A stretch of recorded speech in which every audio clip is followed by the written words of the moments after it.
नमस्कार, आपण पाहतात लोकदौंडी न्यूज। नेवासा शहरात पाणी व स्वच्छतेचा उडाला बोजवारा। याला जबाबदार कोण? 8 ते 15 दिवसाला मिळते पाणी, तेही अशुद्ध। याला जबाबदार कोण? 8 ते 15 दिवसातून स्वच्छता कर्मचारी येतात, त्यामुळे दुर्गंधीचे साम्राज्य। याची जबाबदारी कोण घेणार?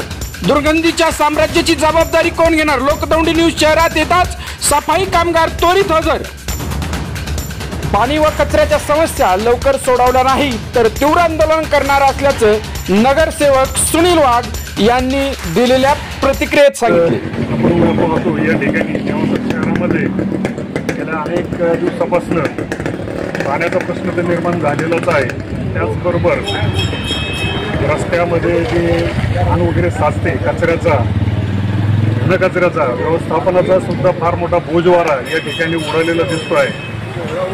ही जी कारणं घडत आहेत याला निश्चितपणाने मी म्हणेल गेले 2 वर्षापासून इथे प्रशासकाचा कारभार आहे आणि प्रशासकाचा कारभार असताना या लाल फितीच्या कारभारामध्ये अनेक जनतेच्या हिताच्या ज्या योजना आहेत त्या न राबवल्यामुळे जनतेला त्याचा त्रास भोगावा लागतो आहे। आज जर तशा अर्थाने खऱ्या अर्थाने पाहिलं तर 2 वर्षापूर्वीच या ठिकाणी निवडणुका होऊन एक चांगली विकास कामाभिमुख कामं करणारी माणसं या ठिकाणी यायला हवी होती, परंतु 2 वर्ष झाल्यानंतर सुद्धाही निवडणुका न झाल्यामुळे सर्व यंत्रणा ही प्रशासनाच्या ताब्यात गेल्या असल्या कारणानं या ठिकाणी आपण जर बघितलं तर पूर्ण स्टाफही उपलब्ध नाही।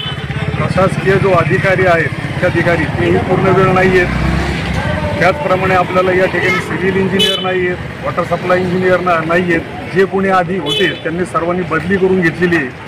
फक्त एकाच माणसावर या ठिकाणी नेवासा नगरपंचायतचं काम चालू आहे आणि खऱ्या अर्थाने पाहिलं तर एवढा मोठ्या नेवासा शहराचा कारभार हा नगरपंचायतीला चालवणं या जे कर्मचारी अपुरे आहेत त्याच्यामुळे निश्चितपणे हे फार अवघड होऊन बसलेलं आहे। त्याला एकमेव कारण म्हणजे तसं पाहिलं तर येथील जनतेची ही नैराश्याची भूमिका ही कारणीभूत आहे।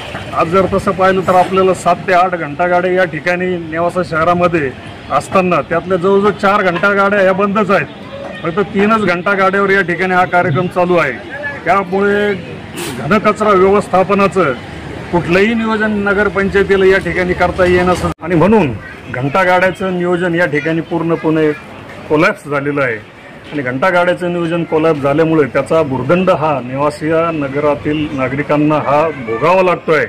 तसं पाहिलं तर या ठिकाणी आपण जर विचार केला तर कुठल्याही शहरातील नागरिकांना जास्तीत जास्त काय पाहिजे असतं? एक चांगले रस्ते, चांगलं पिण्याचं पाणी, चांगली ड्रेनेज व्यवस्था आणि चांगले रस्ते, याच्या व्यतिरिक्त दुसरं काही लागत नाही।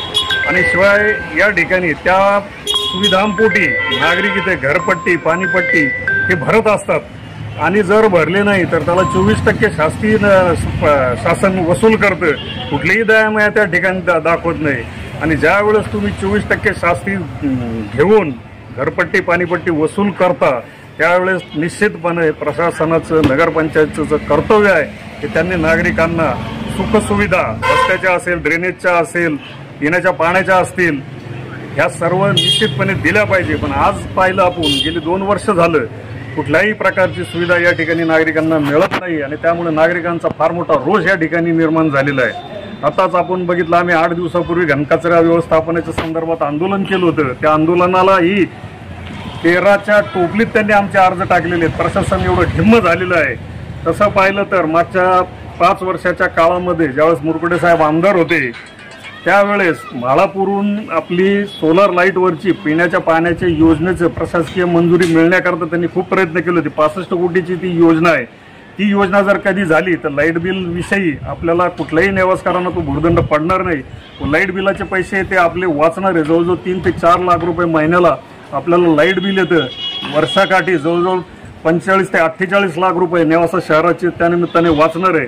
तर माझं या निमित्तानं आव्हान आहे की जे कोणी सत्ताधारी असतील किंवा नेवासा शहरातील नागरिकांनी दबाव आणून म्हाळापूरची योजना कशी चालू होईल व त्यायोगे आपल्याला कसं शुद्ध पाणी मिळेल याकडे आपलं लक्ष वेधलं गेलं पाहिजे। त्याचप्रमाणे मागं आपण ही पण मागणी केली होती की जे काही ड्रेनेज आहे नेवासा शहरातील ड्रेनेज अनेक ठिकाणी विखुरले गेलेलं आहे आणि ते सर्व शेवटी नदी पात्रात जाऊन मिळतंय। याविषयी आपण अनेक वेळा या ठिकाणी नगरपंचायत चौकात असेल, कोलेश्वर चौकात असेल आपण आंदोलनं केलेली आहेत। नदीचं पाणी प्रदूषित होत आहे, त्याच्याकरिता सेप्टिक जो आहे STP plant, sewage treatment plant हा मोठ्या प्रमाणावर आपल्या या ठिकाणी केला गेला पाहिजे की जेणेकरून सर्व जे दुर्गंधयुक्त गटरीचं नाल्याचं पाणी आहे ते एकत्रित करून त्याच्यावर ट्रीटमेंट करून ट्रीटमेंट झालेलं पाणी ते शेती करता म्हणा किंवा जे खतमधून जे अशा पद्धतीने ते आपल्याला केलं पाहिजे आणि त्याच्याकरता जवळजवळ 65 ते 70 कोटीचं योजना ती आहे ती मिळवण्याकरता आपल्याला प्रयत्न करावा लागणार। अशा अनेक गोष्टी आहेत की जेणेकरून नेवासा शहरातील नागरिकांना त्या आपल्याला सुखसुविधा देण्याच्या संदर्भात प्रयत्न करता येण्यासारखा आहे। परंतु याकरता निश्चितपणे एक सकारात्मक विकास बुद्धी पाहिजे आणि त्याकरिता नेवासा शहरातील मी नागरिकांना आवाहन करतो की जे कोणी असतील त्यांच्याकडून आपल्याला हे काम करून घेणं गरजेचं आहे।